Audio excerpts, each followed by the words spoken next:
Madame, mademoiselle, monsieur, bonjour. Je suis très heureux de vous retrouver aujourd'hui à notre émission La pensée et les hommes et je vous remercie pour votre fidélité.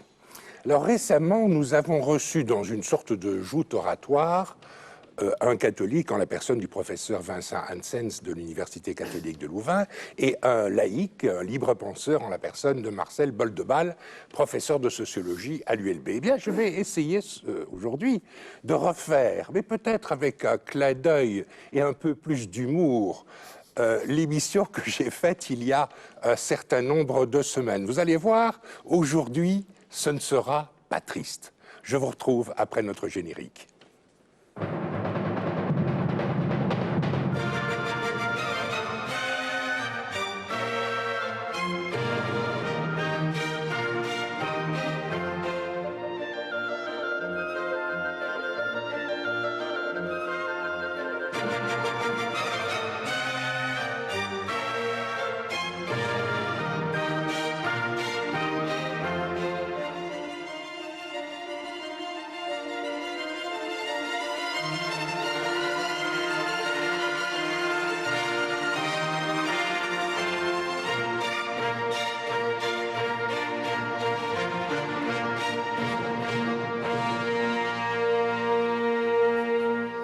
Alors, je vous disais, ce ne sera pas triste, parce que nous allons parler d'un ouvrage illustré par le dessinateur Pierre Coll, que vous connaissez bien, et vous savez combien ses dessins sont parfois assez percutants. Alors, mes deux invités d'aujourd'hui sont l'abbé Éric de Beuquelard. Vous êtes juriste de formation, vous êtes le porte-parole des évêques de Belgique et vous avez de multiples fonctions sacerdotale, notamment à Louvain-la-Neuve.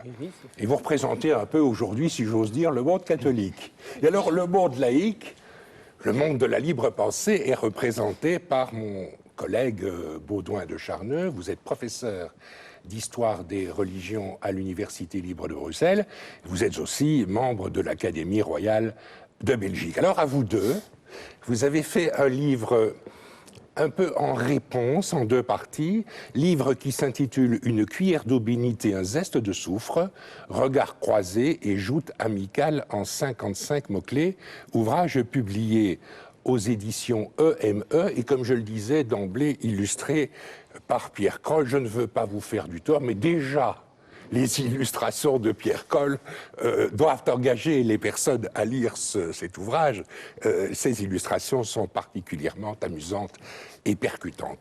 Alors, sur un certain nombre de thèmes, 55 thèmes, mais j'en ai en réserve sur lesquels je vais vous interroger tout de suite, vous avez en quelque sorte confronté vos idées.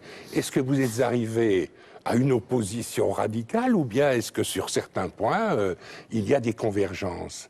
Monsieur l'abbé. Bien, d'abord, merci de m'inviter. Ça, c'est tout à fait normal. Tout à fait. Mais je dirais que c'est exactement dans ma présence ici et tout à fait dans le prolongement de ce livre. De fait, ce n'est pas le premier livre entre un laïc et un catholique, et de ce point de vue-là, il n'y a aucune originalité. Là où nous avons essayé, je ne sais pas d'être original, mais en tout cas, c'est un peu la particularité de ce livre.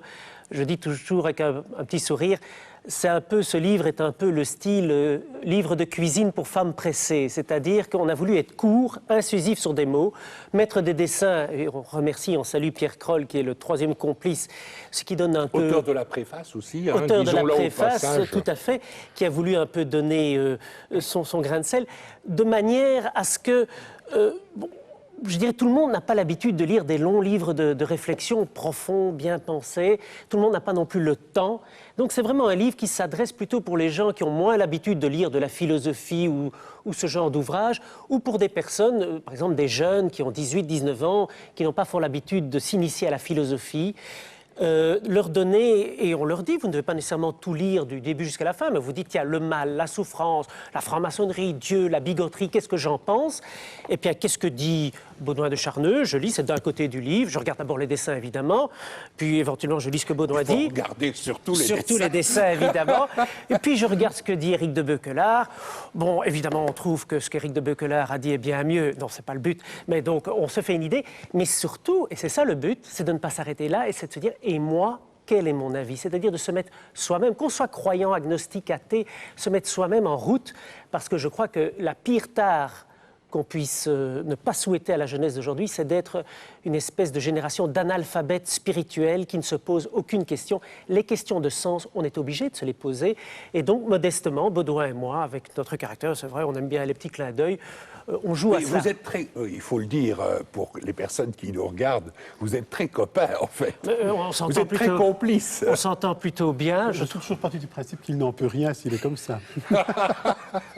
Alors, histoire d'un peu compléter ce qui a été dit, dans la seconde édition qui est parue donc l'année dernière, peu avant Noël, nous avons eu, il y avait 65 mots-clés, nous en avons rajouté 10, et nous avons eu l'honneur quand même d'avoir un avant-propos du cardinal Gottfried Danneels et du professeur Hervé Asquin, secrétaire perpétuel de l'Académie royale de Belgique. De bonnes références en quelque sorte. Il faut dire et pour vous, et pour vous. Nous les avions menacés de faire un article cardinal et un article secrétaire perpétuel, donc ils se sont bien volontiers soumis à l'exercice. Ils s'y sont soumis, mais Hervé Asquin a bien précisé qu'il ne se considérait pas le cardinal de la laïcité, mais ils s'y sont soumis de bonne grâce, et on les en remercie, parce que je crois que c'est vraiment une invitation à ce que, dans notre société, quelles que soient les différences qu'on peut avoir, le pire risque, c'est une espèce de molle indifférence ou alors les grands piliers de notre société démocratique et plurielle pourraient s'estomper. Et donc, on essaye de contribuer.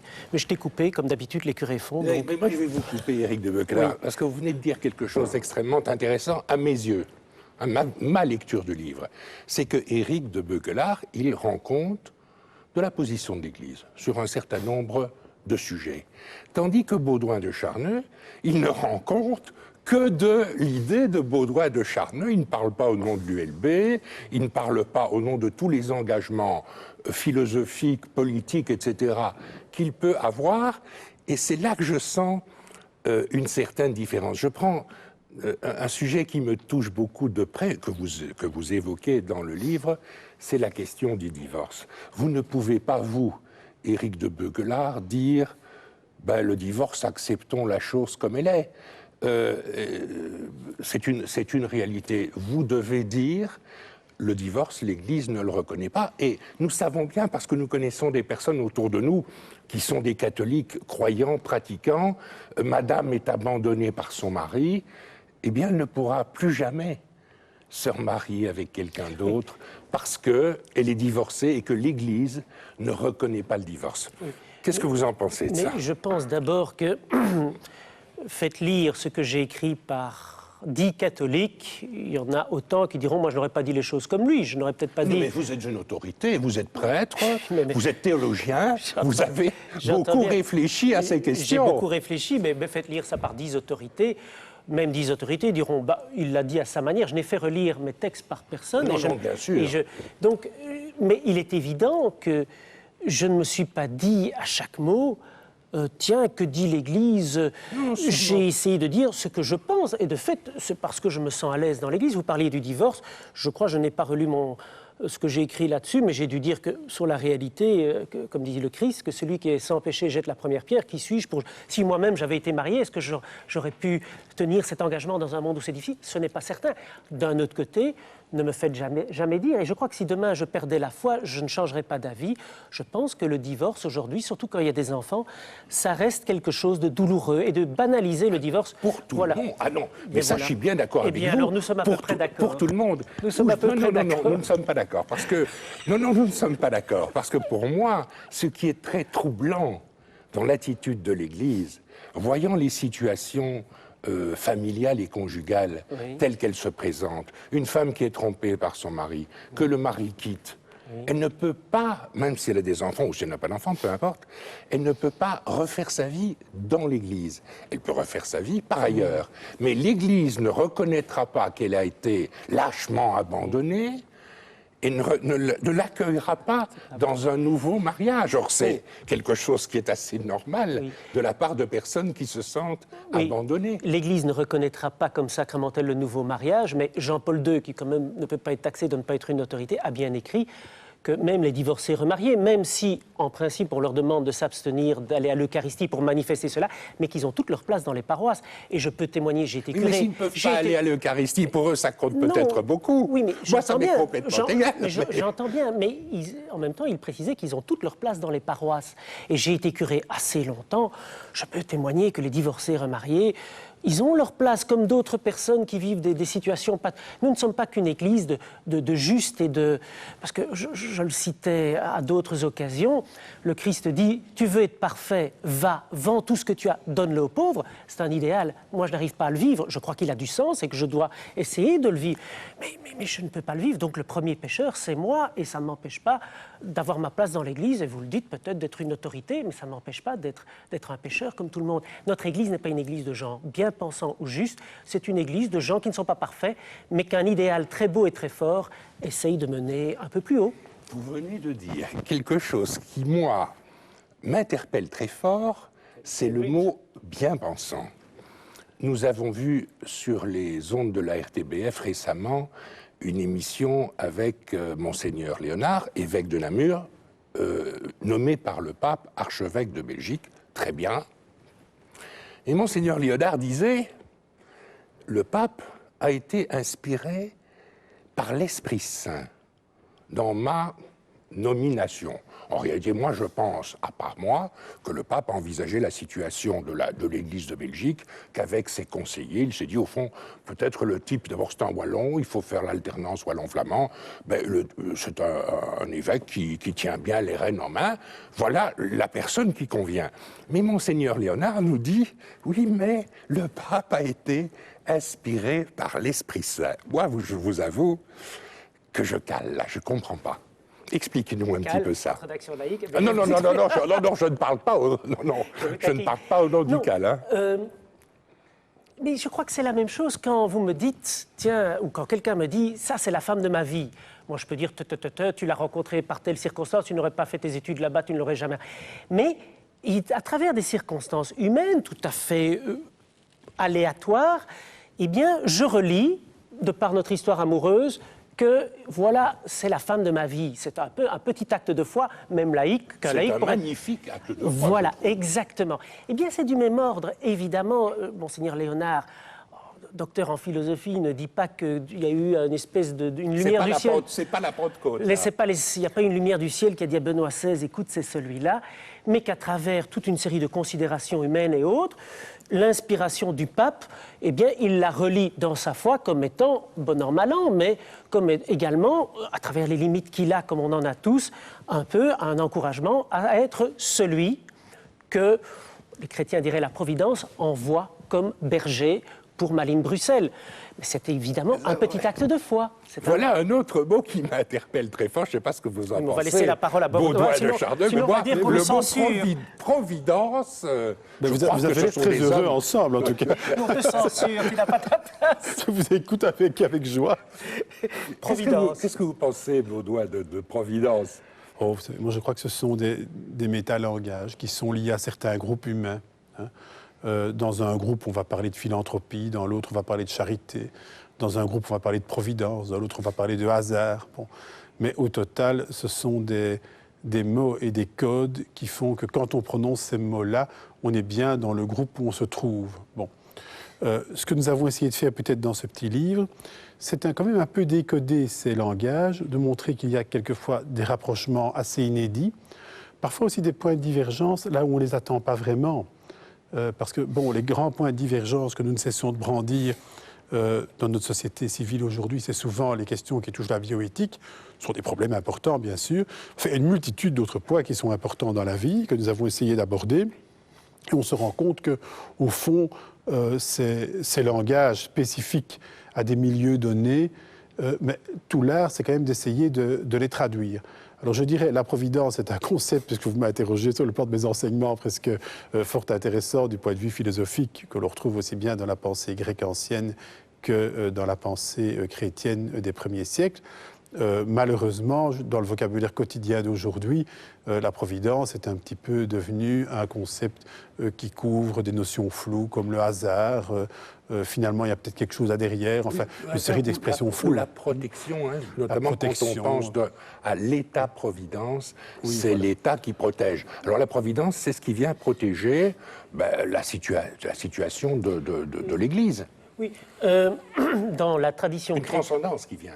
J'entends bien, mais dans la tradition chrétienne et la tradition juive, ce qu'on appelle l'alliance, c'est de croire que mystérieusement, à travers l'histoire des hommes, à travers les limites et tout ça, Dieu se fait partenaire. Alors, de deux choses l'une, soit tout ça, c'est gentil, mais ce n'est pas, c'est une projection très respectable, soit comme je le crois, sinon je ne serais, si demain je ne le crois plus, je ne suis plus chrétien, tout simplement. Je suis un homme libre comme chacun, mais c'est quelque chose... Ça veut dire que vous n'êtes pas libre en étant chrétien ? Si, tout à fait, mais parce que je suis un homme libre, si demain je ne suis plus en accord fondamentalement avec ce qui fait le patrimoine de l'Église, il n'y a aucun sujet. Vous quittez je l'ai quitté, et je suis sûr que si demain Baudouin, on en a déjà parlé, se dit mais tout compte fait, ou parce que j'ai eu une expérience spirituelle, tout compte fait, mais j'adhère à cette idée que Dieu est un partenaire et quand Jésus-Christ se révèle pleinement, je pense qu'il deviendrait chrétien. Mais je crois que ça, c'est le propre d'un chemin qu'on fait.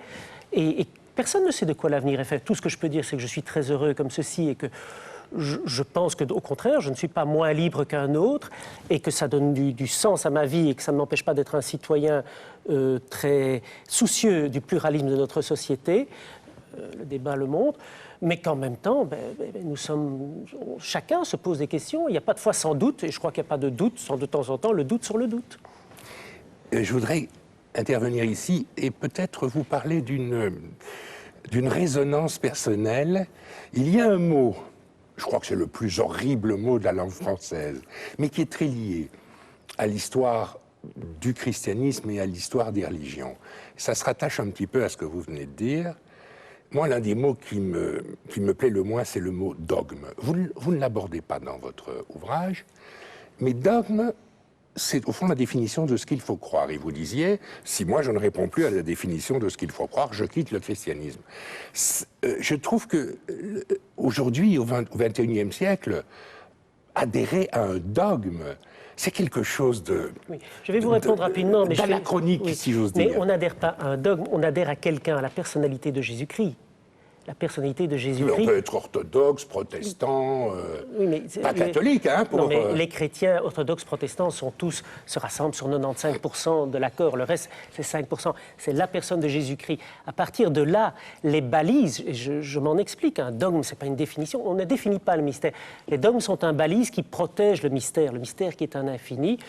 Eh bien, les dogmes balisent ce chemin-là. Et si, par contre, un jour, je dois me dire Jésus-Christ, tout compte fait, c'était certainement un brave homme, mais il n'est pas le visage humain de Dieu comme un chrétien le pense, je changerai d'avis. Mais c'est une adhésion à quelqu'un. Mais le mot dogme se retrouve dans toutes les traditions. Je dis toujours en souriant, c'est pas la même chose, mais il y a toujours un peu de ça. Dans les traditions laïques, ou plutôt dans les traditions maçonniques que je respecte beaucoup, on parle de landmark. Alors je sais que les landmarks, c'est pas la même chose qu'un dogme, mais c'est des balises. Non, mais je sais bien, mais ce sont des balises. Je crois que toute démarche humaine a besoin de balises qui permettent justement de se décider. Mais les balises chrétiennes, catholiques, elles sont dures. Hein. Moi, je serais un peu prudent là-dessus aussi. Donc, la notion de dogme au sens vulgarisé, c'est-à-dire un ensemble de propositions dans lesquelles il faut absolument croire sous peine d'être exclu d'une communauté donnée, évidemment, c'est vrai que c'est un mot, de mon point de vue en tout cas, qui est épouvantable. Ben oui, vous ressentez la même chose que moi, Baudouin. C'est extrêmement lourd, oui, hein. Et c'est un peu une sorte d'éteignoir pour la pensée. Du point de vue théologique pur et dur maintenant, si je mettais une casquette de spécialiste, je dirais le dogme est dans le raisonnement théologique ce que l'axiome est dans le raisonnement mathématique. Oui. C'est-à-dire une proposition qu'on admet sans démonstration pour ne pas faire quoi ? Ratiociner, comme on le dit en théologie, c'est-à-dire se dire si Dieu existe, mais Dieu n'existe peut-être pas, mais alors il existerait peut-être, mais je ne sais pas qu'il existe, etc. Bon, finalement, on n'avance plus dans le raisonnement. Bon, malheureusement, il faut reconnaître que souvent, ce type d'idées sont brandies du point de vue sociologique pour obliger les fidèles à adhérer à un certain type de valeurs. Et l'histoire a montré que ce n'est pas dénué d'une prospective sociopolitique. Donc là, de fait, c'est un mot qui, alors, à ce moment-là, devient au moins un épouvantail. Si vous me permettez, je vais prendre un exemple concret. Vous ne parlez pas non plus de cette réalité qui est propre au christianisme, peut-être avec une influence hellénistique. La Trinité. Si vous parlez de la Trinité à des musulmans ou à des juifs, qui sont, eux, je dirais, des parfaits monothéistes, ils vont récuser ce qui est un dogme fondamental du christianisme. Dieu, c'est trois personnes. Dieu le Père, Dieu le Fils, Dieu le Saint-Esprit. C'est un dogme. Il faut y croire. Moi, que je suis très sensible quand vous parlez de Jésus, parce que je trouve que c'est une personnalité extrêmement intéressante. Dieu le Père, bon... je ne suis pas voltairien, donc je n'y crois pas. Et alors le Saint-Esprit, là, je suis loyé. Hein. Mais il faut un peu remettre dans le contexte historique, et ça, c'est une chose vous allez vous faire l'avocat de l'abbé Baudouin. Oui, j'espère bien. Pas du tout. Mais au terme des grands conciles œcuméniques, après le second concile d'Éphèse et l'espèce de larcin qui l'a entouré, on est arrivé à une réflexion au sein de l'Église chrétienne de la fin de l'Antiquité qui était un épuisement sur le plan des conflits doctrinaux. Sachant qu'à cette époque-là, le théologique et le politique faisaient un. Donc il n'y a pas séparation des églises et de l'État. Bon. Donc on est arrivé à pendant de nombreux siècles. Bon. On est arrivé à l'idée qu'à un moment donné, après plusieurs siècles de conflits, jusqu'à des conflits extrêmement sanglants entre chrétiens, on se mettait d'accord sur telle et telle proposition et on ne reviendrait plus dessus dans le débat. Bon, alors, du point de vue du philosophe, c'est le meilleur moyen pour qu'on remette ça sur le métier à chaque génération. Mais du point de vue sociopolitique, on peut comprendre qu'ils en soient arrivés à cette idée-là. Parce qu'il faut voir la densité des conflits théologiques et leur impact sur le plan de la société. Il n'y a pas une petite influence du polythéisme grec, là ? Je pense surtout qu'il y a eu une... Parce que le christianisme, il se répand d'abord dans la Grande Grèce. Oui, je comprends. Éphèse, et puis en Grèce, et puis à Rome. Je comprends bien la question, mais je crois que le fond du débat a surtout été que lors du basculement de l'Empire romain vers un système où le christianisme est devenu religion d'État, les élites n'avaient pas pris la mesure de l'extraordinaire éclatement du christianisme. Il y avait des christianismes. De sorte qu'on était passé d'un système dans lequel ils pensaient être persécutés, on peut longtemps discuter sur ce point, mais enfin il avait été à certaines périodes, peut-être nettement moins que ce que l'on a dit, dans un système où tout d'un coup, il déclenchait de facto dans l'Empire des guerres civiles. Et donc c'est pour éviter cette espèce d'émiettement que tout d'un coup, il y a eu un raidissement du point de vue théologique. Et c'est une chose qu'on a du mal à comprendre aujourd'hui, parce qu'aujourd'hui, que l'archevêque de Malines croit dans tel ou tel dogme, qu'Éric de Bauquelaire souscrit plutôt à celui-là, et sur celui-là, ça peut nuancer. Non, je ne pense pas. Hein, ils sont tous d'accord. Hein. Mais à la limite, qu'importe pour nous. Nous sommes dans un État sécularisé, nous débattons à la pensée et les hommes. Tout à fait. Mais il n'en allait pas de même au 4e ou 5e siècle. Non, bien sûr. Oui, je vous en prie. Oui, j'allais vous donner la parole. Voilà, non, simplement... pour qu'on comprenne bien, parce que c'est vraiment quelque chose qui est très difficile pour les non-croyants, ça. De 16 à 18 ans, j'ai eu la chance d'étudier dans un collège international où j'ai été confronté à des marxistes, à des bouddhistes, à des musulmans. Et donc, très jeune, c'est pas du tout à cette époque-là, je ne pensais pas du tout devenir prêtre, mais je me suis posé des questions sur les foi, les différentes religions. Et je dirais qu'intellectuellement, à l'époque, c'était même pas encore spirituellement, intellectuellement, entre autres, la question de la Trinité m'a énormément attiré et séduit, parce que l'idée... Oui, certainement, si vous utilisez ce mot, je ne l'aime pas tellement, mais bon, c'est l'idée que justement... Questionner, je veux dire. Questionner, si vous voulez, séduite. C'est l'idée de la Trinité, ils sont un, ils sont trois, c'est l'idée de la relation. Si Dieu est amour, l'amour est relationnel. De toute éternité, la force fondatrice de l'univers est une relation. Et une relation, en plus, qui reprend les grandes dimensions de la relation. Le Père, c'est la transcendance. Le Fils, c'est l'altérité, l'autre, le visage. Et l'Esprit, c'est l'immanence, c'est l'intériorité. Alors évidemment, ce ne sont que des mots, on peut dire c'est des concepts, ça n'épuise pas l'infini de Dieu, mais comme richesse de perception du mystère de Dieu, plutôt que de dire oui, c'est le tout autre, ce qui est déjà très bien, c'est l'altérité transcendante. Mais cette idée d'un Dieu comme amour et comme relation d'amour, je trouve, évidemment, il y a des conditions historiques qui ont fait que ça s'est formulé dans la pensée grecque de l'époque. Là-dessus, il est oui, mais non, mais c'est dans la culture grecque et avec les mots de l'époque, portés par l'Esprit Saint pour le croyant, mais ça, c'est autre chose. Mais je pense que c'est une idée profondément féconde et qui, moi, personnellement, en tout cas, comme représentation, avec toutes les limites d'une représentation humaine de l'infini, est très forte. Du point de vue théologique, ça se tenait, peut-on dire, hein, mais c'est parce qu'aujourd'hui, nous voyons ça vraiment très fort de l'extérieur.